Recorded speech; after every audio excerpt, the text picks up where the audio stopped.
條安全帶係啊，冇回索㗎。係喎，冇風諗住有得索，係冇得索㗎。有種以前去外地玩嗰啲遊樂場玩，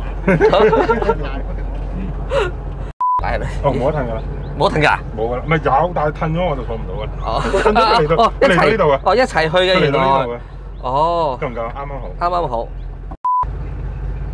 做極力子 OK 嘅，你唔使好大口嘅嚟到嘅 ，OK 嘅。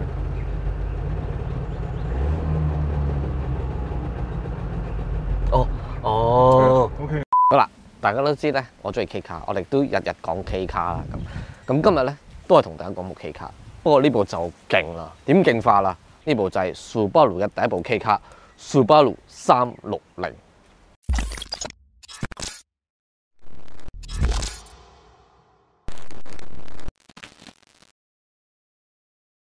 而家已經係一代國民車，咁但係其實咧佢係喺戰後所誕生嘅車款嚟嘅噃。之所以會出現，其實都係因為日本戰後咧物資短缺，經濟又唔好，邊度會人花錢買車先得㗎？Subaru就因為因應市場而推出一款經濟又實惠嘅車仔，做部平靚正嘅 K 卡出嚟。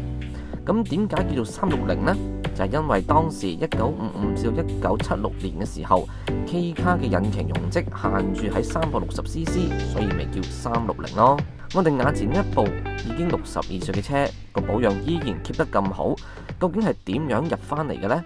由車主講你知。機緣巧合嘅，咁啊，因為即係細個有玩開模型車啊、Tomica 嗰啲，一定見過呢架車啦，經常見到呢架車㗎啦，喺邊度都，又直都砌過去㗎啦，可能。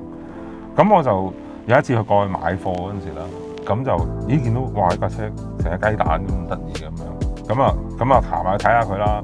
其實都有留意下呢架車嘅，之前都。咁我即係驚維修多，咁係咪我心諗啊？如果一撻即着就買啦，佢真係一撻即着架車，一撻嗰下就着咗咯。咁啊，跟住再諗啊，試埋個水撥先。如果個水撥又識喐又識出水，就買啦。因為呢啲係常壞嘅。咁啊又識喎，咁啊買啦，冇辦法啦，全部正常嘅車。盤咧其實多，但係咧爛晒嘅盤好多，即係架車係爛得好緊要嘅，即係霉晒喺裏邊甩甩漏漏嘅盤多。如果佢高質嘅盤咧，亦都多，不過價錢亦都好高，即係相對高嘅價錢。呢部買翻嚟真係好彩，佢淨係司機位有隻門板冇咗，咁啊跟住我揾啲高人幫我 DIY 咗隻出嚟，一模一樣嘅。咁 engine 咧佢就有晒啲維修記錄俾我。佢而家車6萬幾公里，佢係6萬幾公里嗰時都整咗好多嘢。常壞嗰啲打藍磨啊、士撻啊，而家有新嘅代用品裝俾佢，即係你買到啲新件。即係以前啲人咧，呢個打藍磨咧，如果壞咗佢拆咗出嚟撬嗰啲線啊，係好困擾佢哋玩古董車。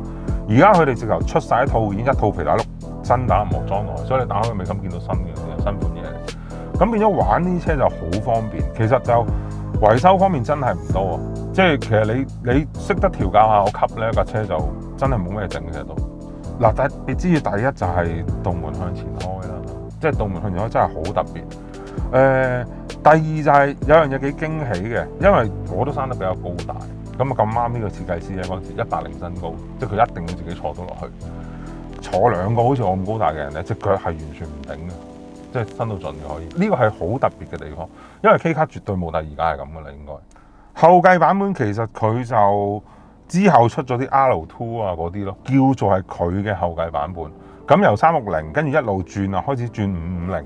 550cc 好多人都知啊，啲 K 卡，跟住就轉到而家啦，686啦，咁一路咁樣上去，佢都一路係咁轉款。第一冇冷氣啦，第二就保時捷咁樣咯，即係你行車嗰時佢副計一亮啲嘅。咁就不過你都冇乜時間，你會試到車要着住佢嘅。即係其實你揸呢啲車有陣時可能好塞車，你熄咗冇乜所謂，冇乜就要你着車用。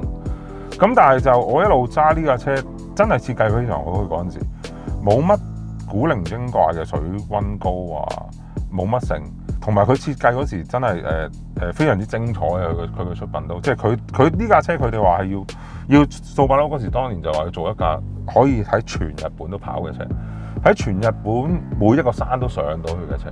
其實好多人嗰陣時諗，即係個個一見到呢架車就話：哇，夠唔夠力啊？咁樣。其實佢真係每一我行過嘅斜路都每一條都冇一條上唔到。即係佢哋當年喺富士山周圍測試佢哋係設計咗好多架出嚟，即係當年經過好多水滾，佢哋長途咁測試嘅，好多水滾啊，可能壞波箱啊，同埋佢嗰個好經典嘅避震啦，對呢架車嘅避震冇避震機嘅，行扭力桿。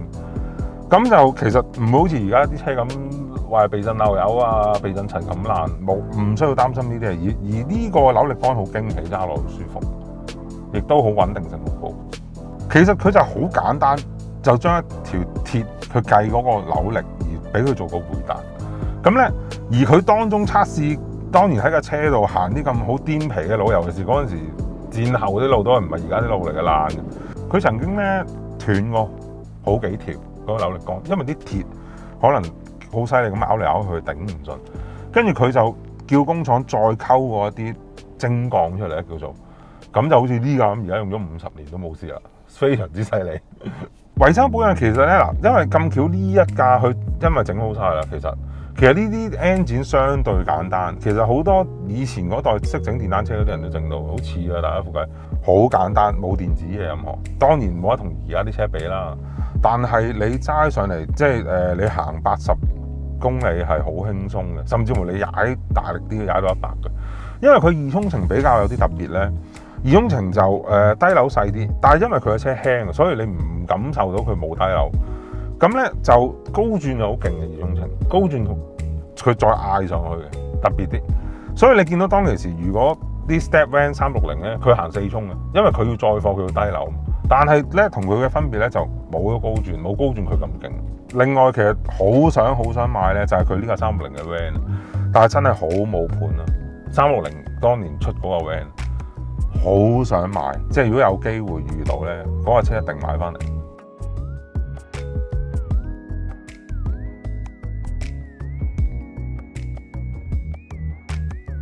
嗱，你試下慢慢入個耳喺度，你就係擁住佢嗰下，我話係擁住佢有一下入到噶啦。哦，係喎，就係咁啊。哦 ，feel 到啦，feel 到啦。你自己幫佢同步。哦 ，feel 到啦。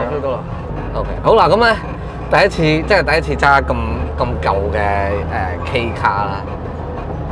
哦 ，OK， 咁啊點解我頭先咧會咁辛苦咧，或者佢咁熟習咧？就因為咧就呢啲舊型嘅棍波車咧就係冇乜同步齒嘅，咁咧我要重新學習過咧點樣去搞嗰個棍波。咁但係咧即係而家咧 feel 到之後咧，親身 feel 到之後就開始知道佢做乜啦。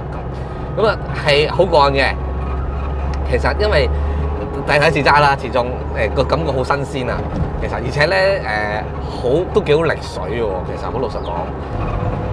好啦，咁但係呢個咧，呢款槍就可以調校咧嗰個角度咧，就去吹風嘅，所以而家都幾好風。呢一部車而家操控嘅感覺咧，坐嘅感覺係好寬敞嘅。我而家咁樣坐咧，我而家開始冇咁緊張啦，所以咧我就開始感受一下咧佢而家坐嘅嗰種感覺啦，係好舒服㗎。佢真係因為嗱呢部車咧，佢嗰個唔用避震機啦，佢係用扭力桿啦，所以咧成個感覺好新鮮啊。咁但係咧，佢成個嘅起伏咧係好平穩嘅，真係好舒適嘅。其實控摁下咁樣啦，咁但係咧你喺個有翻啲路況感俾你嘅喎。我開始熟習啦，我呢個直路啦，踩快啲真係好有力水。你唔覺得咧？佢一部得個360cc 咧引擎嘅車仔嚟嘅啫，好力水啊！其實，所以唔怪之咧，真係可以咧跑山都冇問題啊！咁樣後邊咧，因為前面咧佢有山風撞入嚟㗎，所以咧呢個我哋下邊咧車底下邊個位咧係好有風嘅。其實我已經好熟習呢部車啦，而家已經。點解直路咧？你試下深油踩落去。好。你會覺得佢有第二浸冇低住嘅，有啲移速。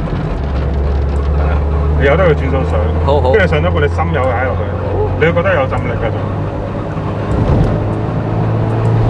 係嘛？係喎。佢二衝嘅特色就係咁。係喎。咦，係啊 ，feel 到。跟住可以轉波4波。